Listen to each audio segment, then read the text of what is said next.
Hey, Joyful Journeyer, welcome back. I'm Anita Adams, your host, and today I'm excited to introduce you to Alison Gayek to talk about our relationship with plants and our connection with nature. Alison is a teacher and healer who brings a wealth of knowledge to her healing and teaching practice with over 25 years of experience. Alison trained under Eliot Cowan and began her clinical practice in the late 1990s. In 2002, Eliot Cowan invited her to begin teaching with him, and in the ensuing years became a fully trained teacher of plant spirit medicine in the Eliot Cowan tradition. Allison is also initiated as a granacera, which is a weather shaman and healer in the Nahua tradition indigenous to central Mexico. She holds a master's degree in history from Yale University and worked as a writer and editor for over a decade before turning her attention to plant spirit medicine. Allison maintains a clinical healing practice in North Carolina, where she lives with her family and where she's joining us today. Thank you for coming together with me today, Allison, and welcome. Thank you. Thank you for having me.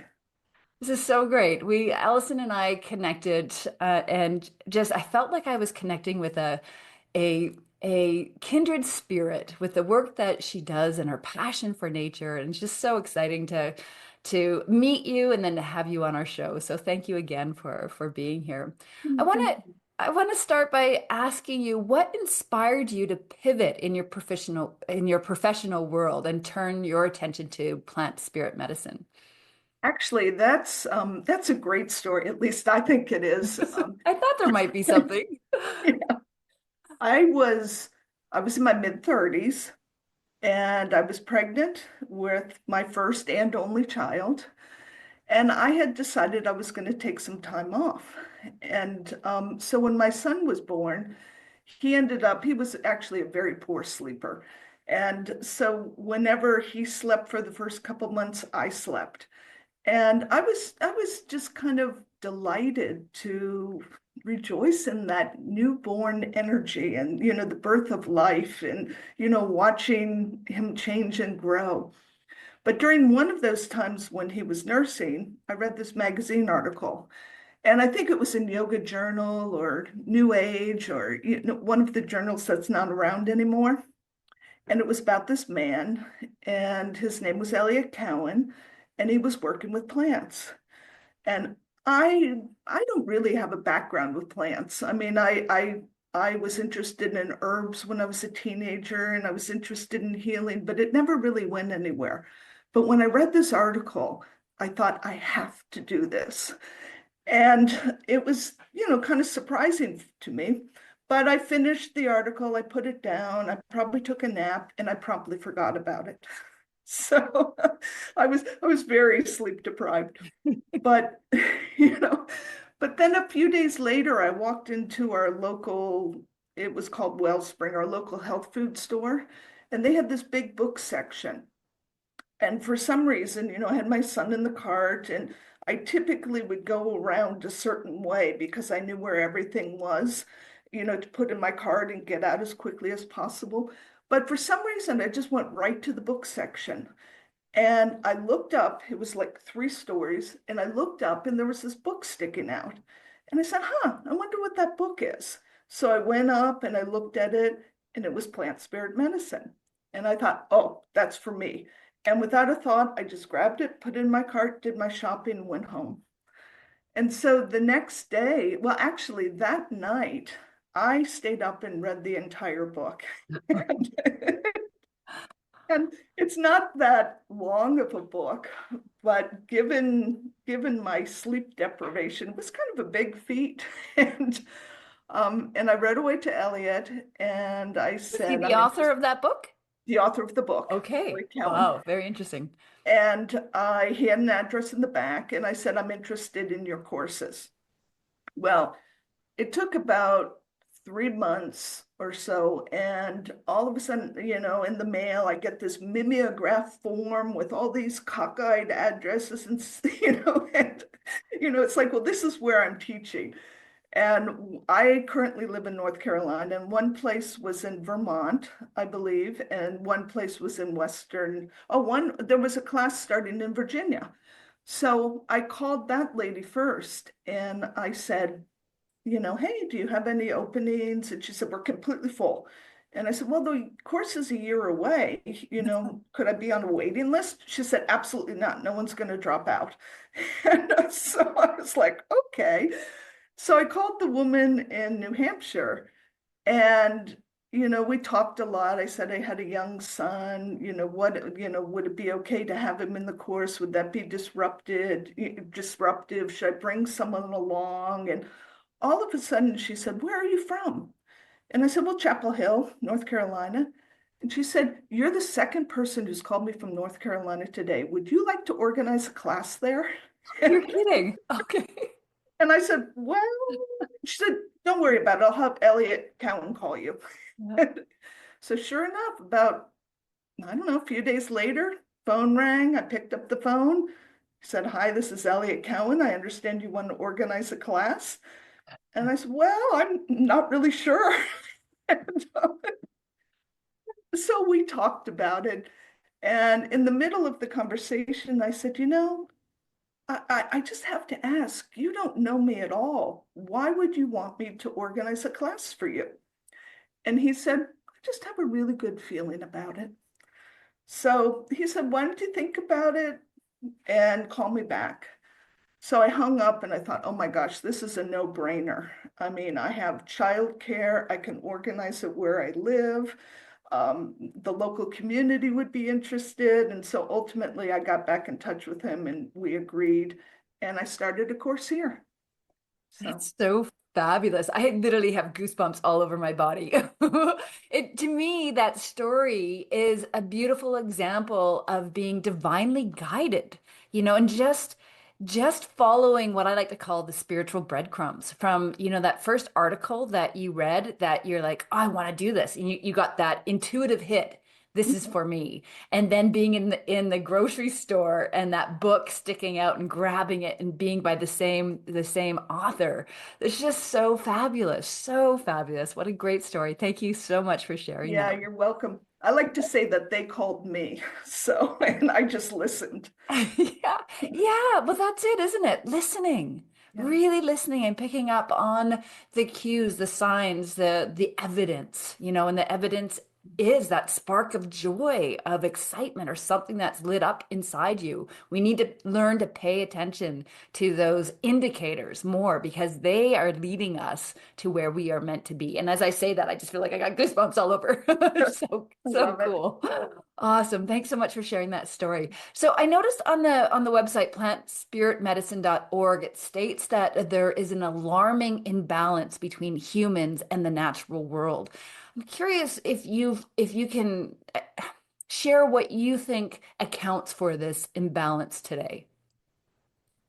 Well, I could actually go in many directions about that, but I think I'd like to say it is for millions and millions and millions of years, people knew that nature was alive. They knew that we were in connection with nature, that we weren't separate from each other. People got messages from plants. Plants would tell people what they were good for to use in healing purposes.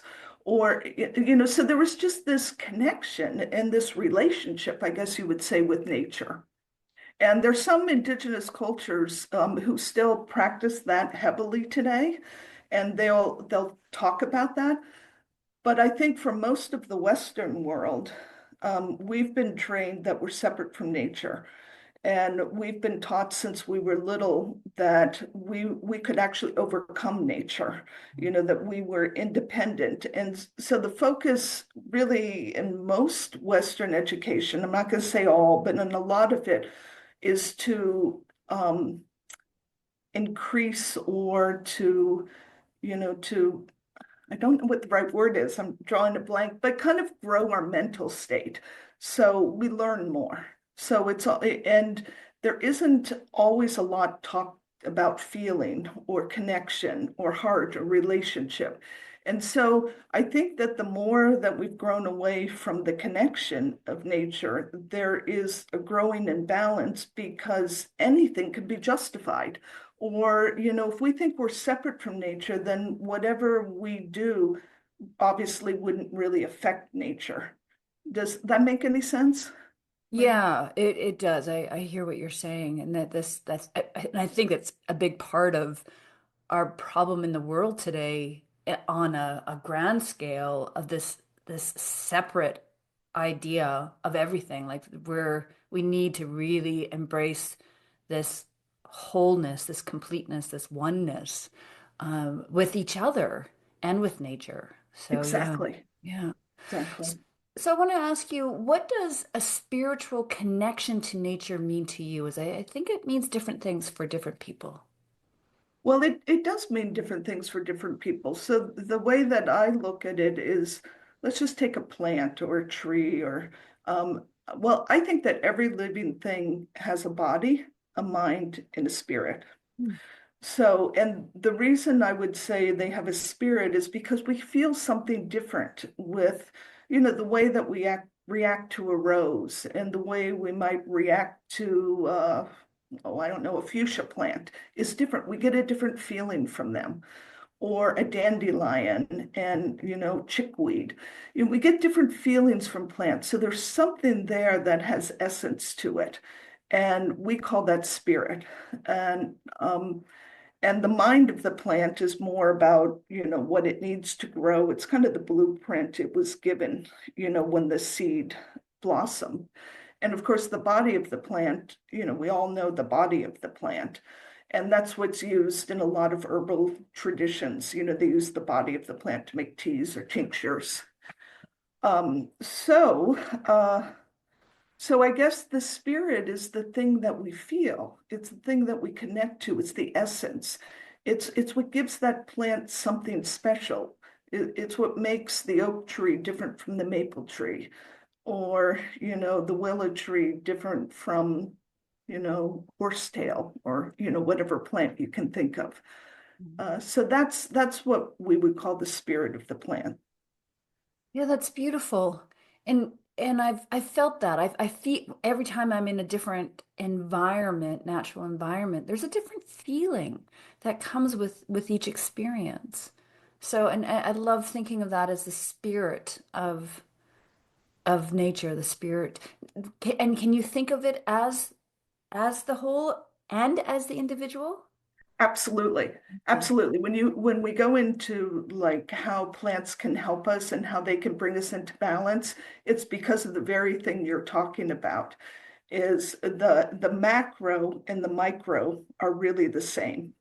And the things that make up, the essence of a plant are the same things that make up the essence of a human, or the essence of, well, I'll just say human. And so therefore plants can be very helpful because they live in balance. They live completely in balance. They don't try to be someone that they're not. They're just who they are completely to their fullest. And so they can help bring us back into balance so we can be who we are to our fullest. Well, let's talk about that a little bit. How do we turn to plants for guidance and for healing? Well, that's actually, I guess it's a big question, so let me try to see it. The easiest way would be to sit with plants. And, like I remember a story of somebody who was really stressed out one time and having a hard time making a decision. And she didn't have a really good relationship with understanding plants and messages. But what she did was she went to nature and she laid down in a field of wildflowers. And I don't know how long she laid there, but when she got up, she knew what she had to do. Somehow nature fed her and allowed all the competing thoughts to just kind of dissolve away. And she felt centered and she knew exactly what she had to do. So I guess the first thing is going out in nature and actually acknowledging it and feeling it. Um, Recognizing there's a reciprocal relationship with nature. Well, that is very much my personal journey, Mhm. and I've shared this on the podcast many times. When the pandemic hit, it really threw everything into a tailspin for me with my first business that I built from the ground up almost 2 decades previously. And I had no idea what to do about it. I had no idea. I was really frightened. And I ended up being guided to invest time in nature to find my answers. And I did. I found my answers. And that's what led me to write Whispers of the Soul, because that's where I connected with that soul voice and found the guidance I needed. I'm curious about the story you just shared, this woman laying in a bed of flowers. And was it a particular, like, does it matter? Can it just be nature in general, which is what I think? Or are you going to different types of nature to get different types of clarity? Well, it actually could be both if I expand upon it, but it is nature as a whole. It Yeah. doesn't really matter if it's, a pine tree in the middle of an old growth forest or, or if it's a southern pine, on the beach or, or it doesn't really matter. So it's nature. It's whatever calls a person. I think the thing that I love about nature is when we go out in nature and we walk in it, somehow we remember who we are.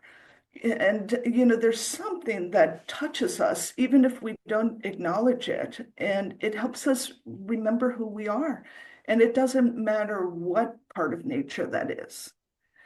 And we can also start to make a relationship with individual plants.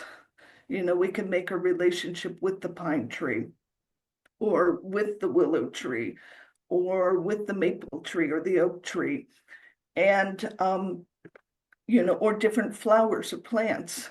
And so that actually takes a little more of a process, but each flower has something to offer. Each plant, each living entity has something to offer us.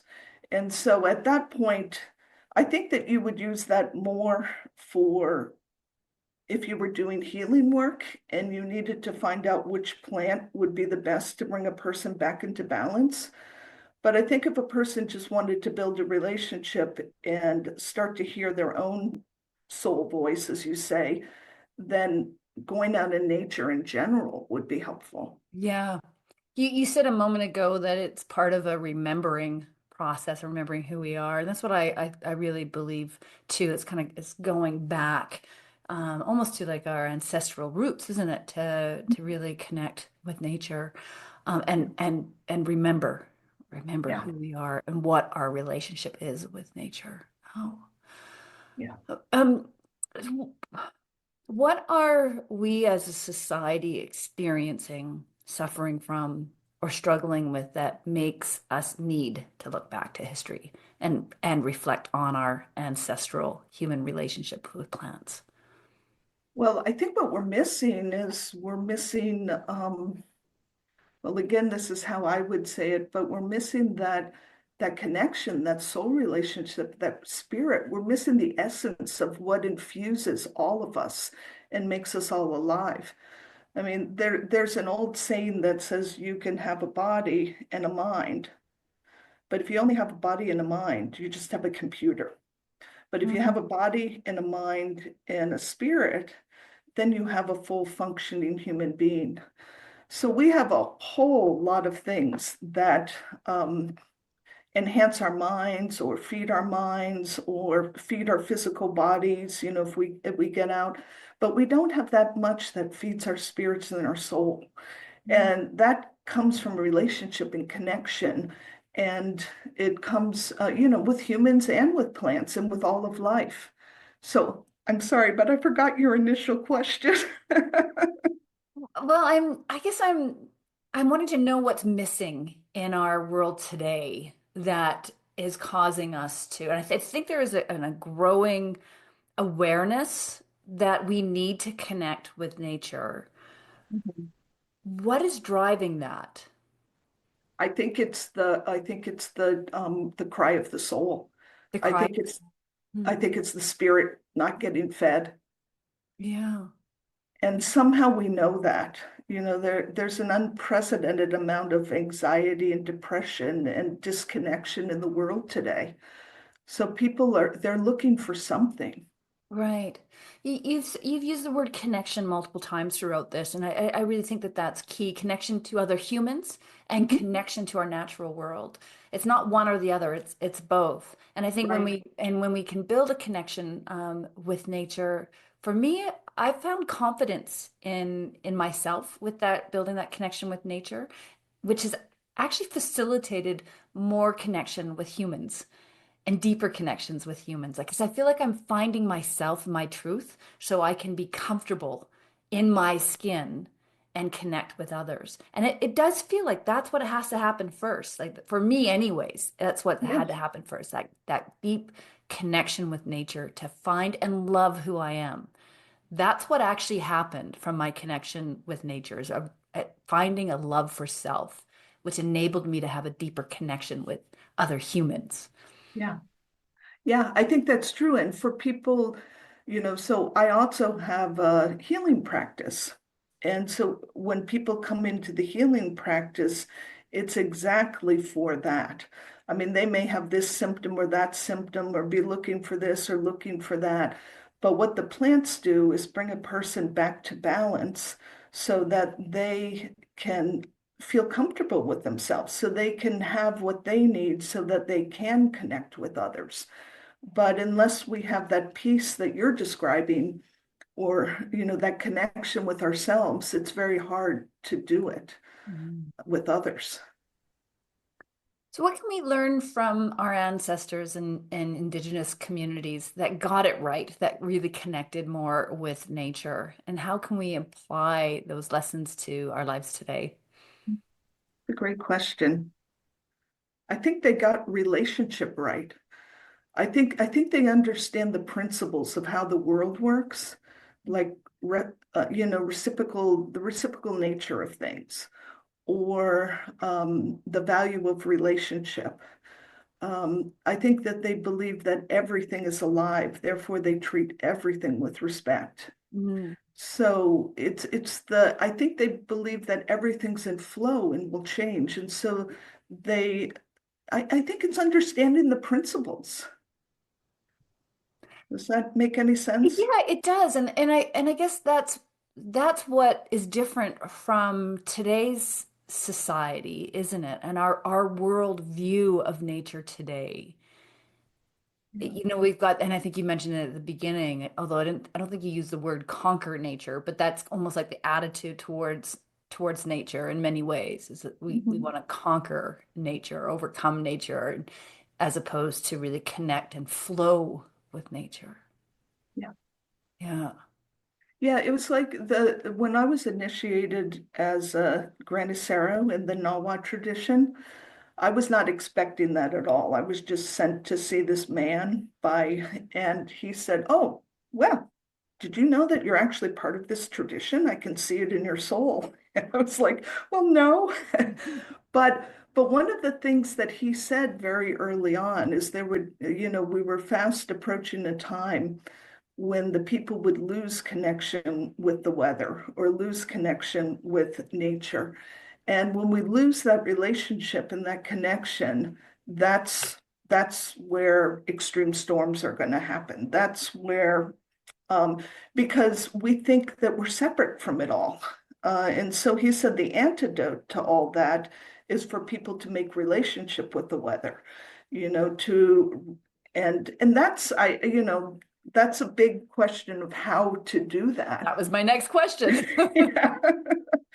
But one of the things is to respect it and honor it and realize there are cycles of weather. And, I think that'll, I certainly remember, people going to work and people saying, "Oh, I had a terrible commute because of the rain." And yet somebody else would say, "Oh, I'm so glad the rain came because my plants got the water that they needed." And there's a difference in how we view weather.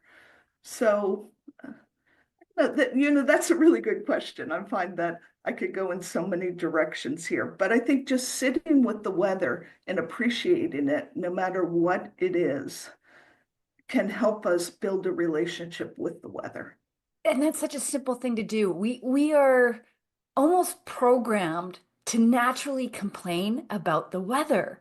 You're like, Mhm. oh, it's so cold today. Oh my God, it's raining today. Oh, I'm so hot today. It's just like instead of saying, like wow, I'm so enjoying the sun today, or like you said, the plants really need the water. And the area I live in, there's lots of fires here in the summertime. So when it rains, it's like, yeah, thank you, God. Thank you, rain, for Yeah, coming. yeah, So yeah, so maybe as a simple little way to self-check is to notice how you talk about the weather is the first yes, step to perhaps build a relationship with the weather. And then would you say the next step is to find ways to appreciate each element of the weather? absolutely. Yeah, Absolutely. I mean, obviously, nobody's going to be excited if a tornado's coming their way, sure. you know, Yeah, but but when we build a relationship, we can also understand what's needed at those times. yeah, And sometimes there are interventions that we can take. right. But I think it starts with exactly what you're saying, being thankful for the rain, recognizing that life wouldn't exist without water. Life wouldn't exist without the sun and the wind and the clouds. Yeah.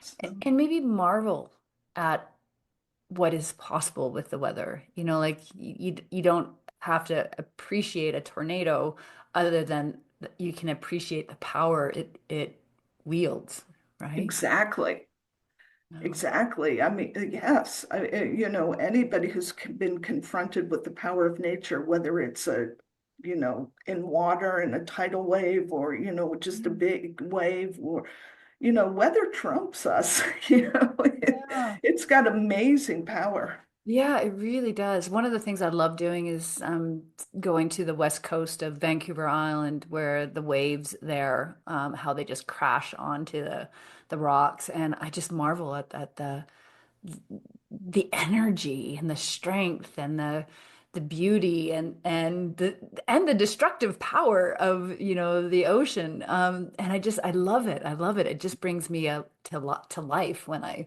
am standing in that kind of environment, well away from the the crusting waves. But I love that feeling. So what we're Exactly. talking about right now is really building a relationship with nature. Can we expand on that a little bit more? So we talked about the weather, but how else can we build a relationship with nature so we can be in relationship with nature? Well, um, yeah, there are many ways to do that. I mean, one of the things that we teach in our classes is exactly how to do that with plants. So we spend a lot of time teaching people how to really listen to what the plant has, and people listen in very different ways. Like some people that we've taught, they actually hear the song of the plant. Hmm. Some people see a vibration, some people get a feeling, but it's recognizing both how a person listens, but then also what to do with it. What is the plant really saying? So we do spend a lot of time um, teaching that. And in the indigenous cultures that I've been in, they actually think it's so obvious. They don't understand why we have to learn this. And, Oh, interesting. but then we explain to them that, we were never taught that. And Right. so they start saying, well, see, can you hear that? Can you listen to that? Did that plant? They just have this relationship. So um, I'm not being very clear here, sorry. I think I that, get that it's a big topic, and I am so curious to know more. And before we end the show, I'll get you to tell people more about how they can get involved with the course or what, the where they can go. But if you can give us a little bit more on what something that we can maybe start doing right now to try to connect with and listen to plants, that would be well, great. okay, I would say that pick a plant that you're called to, something that excites you. So go out and find a plant. It could be a tree, it could be a plant. I would say something that is not cultivated, so go to something in the wild because that anything that grows in the wild doesn't need humans to keep it alive. And so go to a plant in the wild and sit with it. And a good thing to do is maybe draw it. Spend some time if you draw a plant, you really start to see all the different intricate parts of it. And you don't have to be a good artist, but spend some time with the plant and really, oh, I didn't realize that, but that's a square stem, or it's a hairy stem, or the petals do this, and so you're really beginning to appreciate the the plant itself. And then I would say that I would lie with the plant, lie down with it, maybe touch it, and see if you can enter its dream. And by that, I mean, just let your mind kind of go, and just let it drift and see if you feel anything. Spend some time and allow things to drift, and maybe 10, 20 minutes later, whatever, get up and then jot down whatever notes you have of what happened during that time. Maybe you remembered something that happened at your grandmother's house when you were young, or you had the smell of her cooking, or maybe you had this deep sense of peace, or maybe you got really frustrated, or, so all of those things have to do with what the plant has to offer. So, a plant, if it, I'm not saying that a plant's going to try to get somebody to be frustrated, but what it means is they have something to offer for people who do get frustrated. So it's like an antidote. So that would be, I would say, spend time in nature, pick a particular plant, spend time, then go and do it with another plant and see if it's any different. And just by doing that, I think that people will develop a deeper relationship with plants and with nature. Mhm.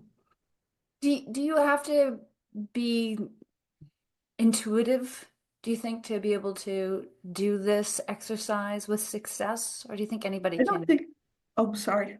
No, no, I don't think so. I think that actually it's our birthright to be in connection with nature. yeah, yeah. Um, But eh, to hear messages, to get the feelings and stuff with plants, right. do you have to be a type of person to be able to receive that? Or is it just really an open mind and open heart and I think it's an allowing? open mind, open heart. If we get our minds out of the way, it's amazing what we sense and feel and hear. I will say that plants rarely talk to us like we're talking. They talk more through feeling and images and sensations and senses. So so that's where we have to re-educate ourselves or unlearn. Yeah. Yeah, and that takes some time. I know even with my connecting to my soul voice and hearing the whispers of my soul, it took some time to really let go and allow for things to bubble up and then to stop questioning it and doubting. Like when I Exactly. started to hear, um, and when I say hear, it for me, it showed up in multiple ways, as a voice, which was my voice, but like an older, wiser version of me, but also feelings and images and different things like that. And at first, I just thought it was my fanciful imagination running wild, right? And now I really lean in and listen. But it took some time to really understand that and to catch on to it. So I guess I wanted to share that because if you go out into the forest or wherever and sit by a plant and you don't feel anything at first, that might be normal. That might be your own blocks that are preventing anything from emerging and Yeah, or your exactly. or your Right. judgment or your judgment, like just saying, oh yeah, Yes. that's Yeah, thank you for sharing that. I mean, it's beautiful. You actually are a perfect example of what you shared of how we can come back into connection and how we can hear the voice of our soul or, our heart's cry and how we can start living from that.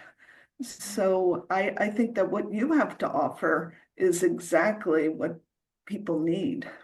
Thank you. And I will say on that, there was a woman who was in one of our classes, and she had 104 attempts before she finally felt that she heard the voice of the plant.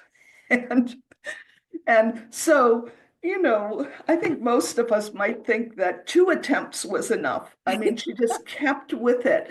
Yeah, And once she broke through whatever it was blocking her, she could hear it from then on. that's She beautiful.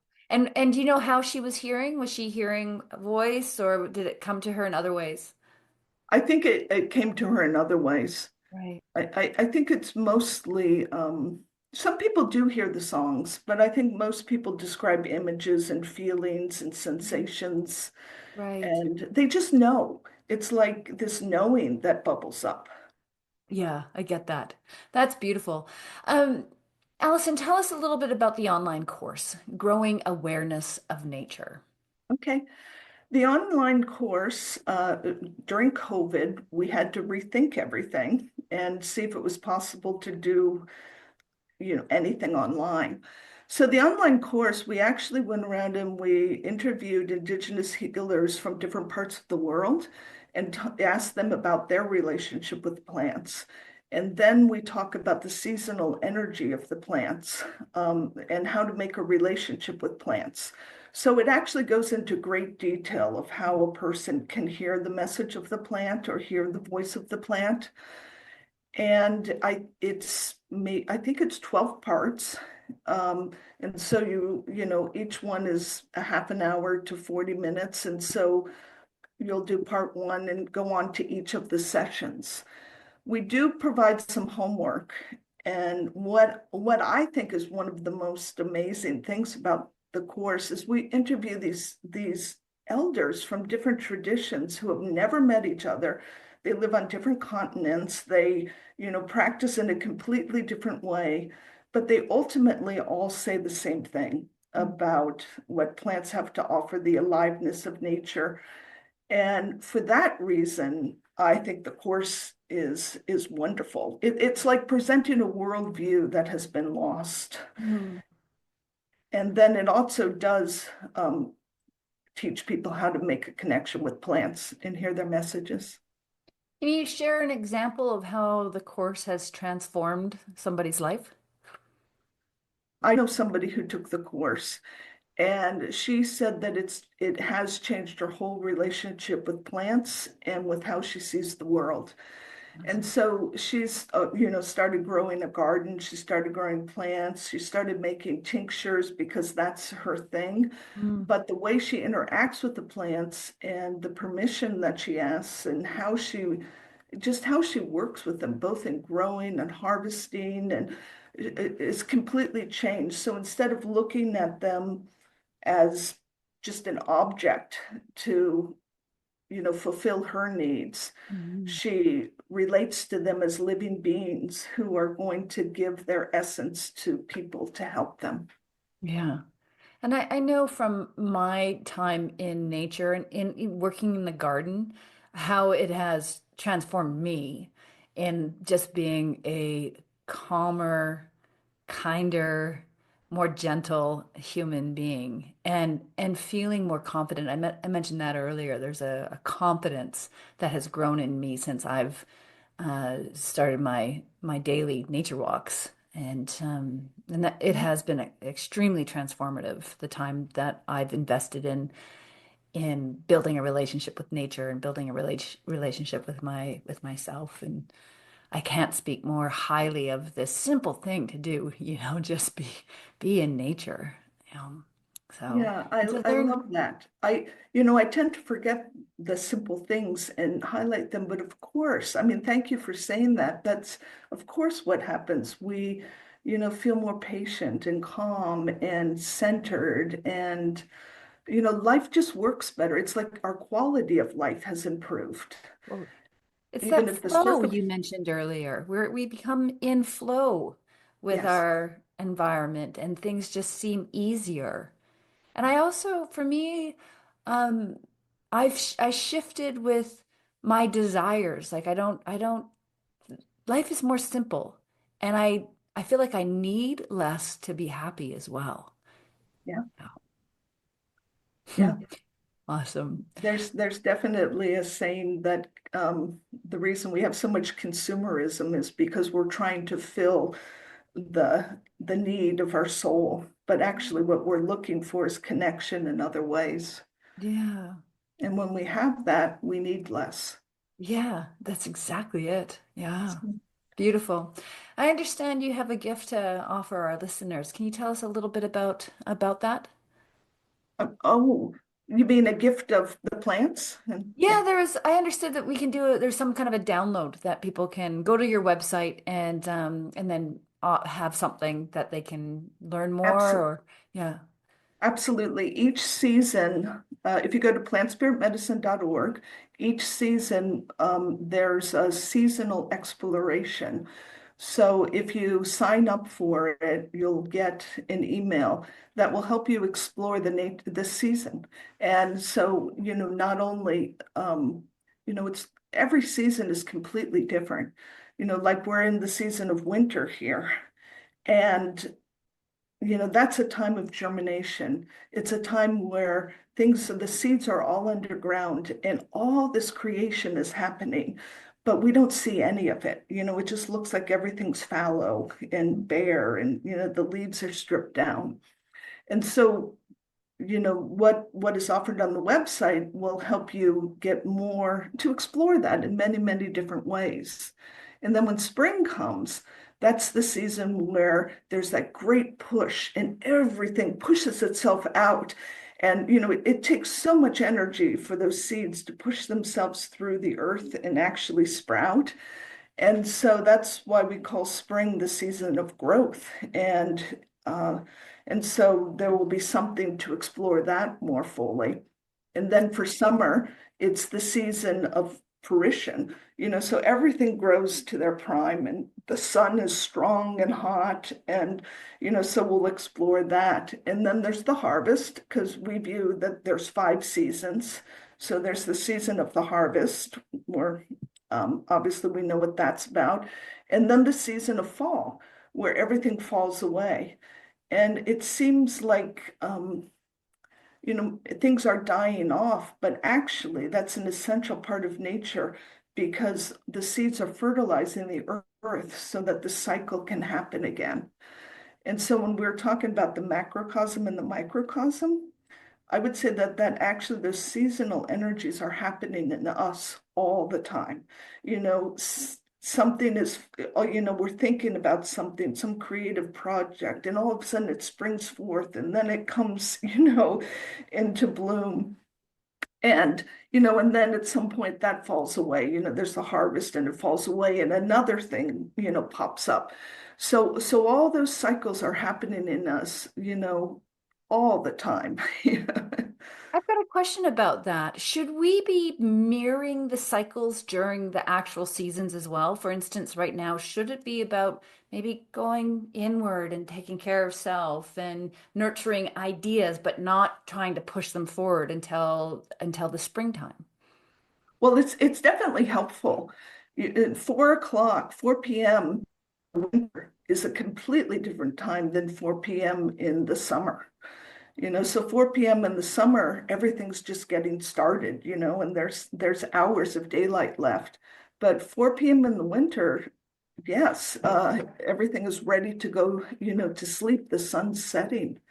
So it's very helpful if we can take the time to rest in the winter and slow down and spend time dreaming and relaxing and getting cozy by the fire.